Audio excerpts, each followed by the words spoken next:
अब जैसे आज तुम्हारी पीढ़ी है, आज के टाइम में भी बहुत कुछ सीखने को है। अभी ये आईआईटी वाला लड़का है ना, आईआईटी बाबा के नाम से। जैसे तुम अगर इसको देख रहे हो, धीरे धीरे बेटा इस पे ना एक दुख आने लग गया। जैसे मैं इसको शुरू में देख रही, मुझे लगा वैसे ही कोई लड़का होगा, लेकिन मुझे लगता था कुछ तो गड़बड़ है। ऐसा कोई भी एकदम भगवान की तरफ कोई नहीं चलता बेटा, हम सब सांसारिक हैं। सबको अच्छा लगता है मेरा एक सुंदर सा परिवार हो, मेरे माँ बाप हो, मेरे भाई बहन हो, मेरा कोई हस्बैंड वाइफ बच्चे, अपना परिवार, सबको अच्छी लगती हैं चीजें। उस लड़के का कल एक इंटरव्यू था, वो बहुत अच्छा है, देखने लायक है। वो सबके साथ तो मस्ती मजे कर रहा है, वो खुद भी इनके साथ, मीडिया वो जानता है ये बेवकूफ लोग हैं, वो भी मजे कर रहा है। इक्के दुक्के ने क्वेश्चन ठीक पूछे, उसने आंसर भी ठीक दिए। और उसकी एक क्लिपिंग कल मैंने देखी, वो 5 मिनट भर की, उसमें समझ में आया कि ये लड़का ऐसा क्यों बन गया। उसके साथ बचपन से बहुत उसने ना, जैसे ये ह्यूमन बीइंग हम लोग हैं, तो मन में सबके में इमोशंस होते हैं। वो बचपन से ना औरतों को बहुत ज्यादा दबा कुचला फील करता गया, और उसके मन में एक सेंसिटिविटी जो बचपन में पैदा होनी थी, और एक जेंडर के प्रति जो भाव बनना था ना, उसने औरतों को इतना दुखी देखा, इतना परेशान देखा, कि उसके मन में ये आ गया कि यार इनको बराबरी पे क्यों नहीं रखते। पहले उसने अपनी माँ को बहुत ज्यादा मारपीट करते देखा, अपने फादर को। जैसे आज उसके पिताजी 70 साल के हैं, कल मैं उनका इंटरव्यू भी देख रही थी, 70 साल के हैं। और उनसे जब पूछा गया कि भाई क्या आपके घर का माहौल ऐसा था जैसा लड़का बता रहा है, तो उसने कहा मैं झूठ नहीं बोलता, हमारे घर में कमी थी। यानी उसने इल ट्रीटमेंट अपनी पत्नी को दिया। बहुत लोग अपने घरों में ऐसे ही हैं, लेकिन बेटा उसने इतनी अति कर दी कि उस लड़के के मन पे वो छाप पड़ गई कि मैं अपनी माँ को बचा नहीं सकता। वो एक ट्रॉमा उसके दिमाग में बैठ गया। एक तो होता है किसी को, ठीक है भैया, एक छोटी मोटी लड़ाई, किस घर में लड़ाई नहीं होती, सबके घर में होती है बेटा। ऐसा कोई घर नहीं जहाँ लड़ाई ना हो। लड़ाई ना हो तो हस्बैंड वाइफ हो ही नहीं सकते, हस्बैंड वाइफ हमेशा लड़ेंगे। पर लड़ाई का एक लेवल होना, इतनी लड़ाई कि बच्चे के दिमाग पे असर पड़े उस चीज का। फिर वहां से जब वो बड़ा हुआ तो उसने अपनी कल वो कहानी बताई, जो लड़की उसको वहां आईआईटी में मिली, उसके साथ भी कुछ ऐसा ही उसने सुना कि उसका कोई बचपन में रेप केस था उसके साथ। और फिर जब वो बड़ी हुई, इसने तो शादी की नहीं उससे, उसने जहां शादी की वहां उसकी नहीं निभी।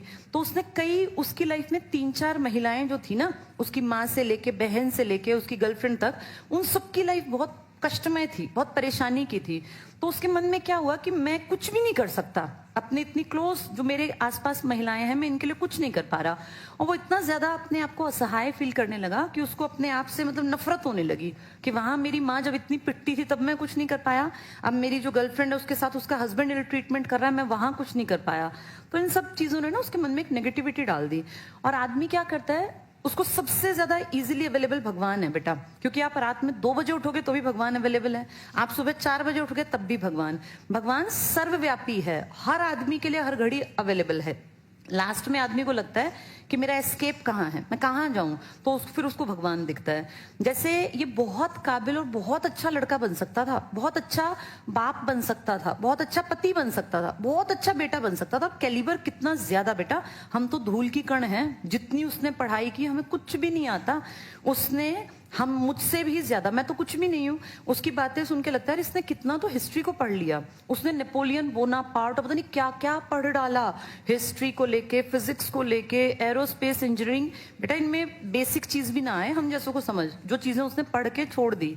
तो कितना ब्रिलियंट लड़का था। लेकिन आज क्या है, आज गलत रास्ते पर, गलत इन द सेंस, ठीक है भगवान का रास्ता बहुत अच्छा है, ये कहने में अच्छा लगता है। अपने बेटे को कोई कह के दिखाया कि मैं अपने बेटे को ऐसा चाहता हूँ बनाना, कोई नहीं चाहता बेटा। ये एक एस्केप है।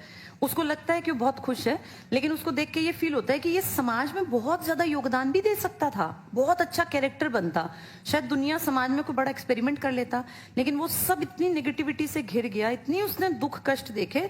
अब उसकी हैबिट देखी, उसने अपने एक हाथ के नाखून बढ़ा रखे हैं। तो उससे पूछा भाई ये तूने क्यों बढ़ा रखे हैं, और कल परसों तो मांग में सिंदूर भर रखा था। तो पूरा उससे पूछा, बोला मैं फील करना चाहता हूँ कि लड़कियां कितनी मतलब सेंसिटिव होती हैं। तो उस आदमी के अंदर बहुत ज्यादा एक छोटा बच्चा मासूम सा, जो बचपन में ही मार दिया, और उसको सच में बहुत ज्यादा केयर, बहुत ज्यादा प्यार और बहुत अच्छे माहौल की जरूरत थी, जो किसी ने समझी नहीं, जिसके चलते आज वो, ठीक है भगवान का रास्ता होना चाहिए, पर बेटा जो वो जिंदगी जी रहा है, बहुत लोग कह रहे नहीं अच्छा है भक्त बन गया, ठीक है, लेकिन ये देखो वो कितना कुछ अच्छा बेहतर करके चला जाता इस दुनिया समाज के लिए, वो सब रह गया। तो ये जो किस्से हैं ना, जैसे उस टाइम पे नल दमयंती से सीखते थे लोग, प्रहलाद के किस्से से सीखते थे, अब भी हमें सीखना है। इस लड़के से, जो आज सबसे बड़ा ये टॉक ऑफ द टाउन है आज की डेट में, सबसे ज्यादा लोग जो बात कर रहे हैं इसी के बारे में ना, सबसे ज्यादा न्यूज में चल रहा है। इससे ये सीखना है कि अपने घर का माहौल इतना अच्छा रखना चाहिए कि हमारे बच्चों पे उसका बहुत ज्यादा गलत असर ना पड़े। अगर आप अपने घर में एक अच्छा माहौल नहीं दे सकते तो फिर ये सोच के चलना चाहिए कि कल को बुढ़ापे में ये एक्सपेक्ट करोगे बच्चा मेरे लिए कुछ करेगा, तो कुछ नहीं कर सकता वो, क्योंकि तुमने उसकी बुद्धि का विकास ही नहीं होने दिया। उसके फादर का कल बयान था, कल उनसे बातचीत कर रहे थे, तो उसने क्या कहा कि मेरी सब प्रॉपर्टी इसी की है, मैं अपने बच्चे का, भाई मैं क्या करूंगा। अब वो आदमी 70 साल का है, उसकी बेटी एक कनाडा में अपना वहीं पर रह रही है, और ये एक इकलौता बेटा। अब ध्यान से देखो तो संपत्ति का करेगा क्या? जिस दिन वो पिता चलेगा संपत्ति बेकार, पता नहीं कौन इसका मालिक बनेगा।